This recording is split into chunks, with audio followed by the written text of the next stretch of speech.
Alright guys, so I'm doing a review of this 100% naturally alkaline spring water from Flow. We're going to do a quick taste test. This was on sale. See there. Here's the nutrient panel. There's really nothing in there. Some calcium. Natural spring water. There's the analysis.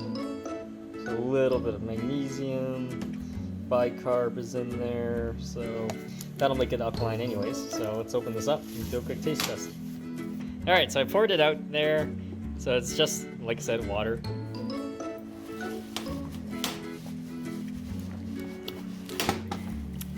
Alright, so taste-wise, it tastes like water. But there is a... I don't know how to...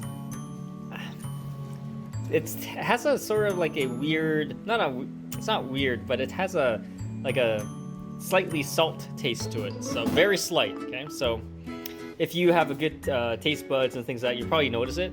But if you don't, you probably won't notice it anyways.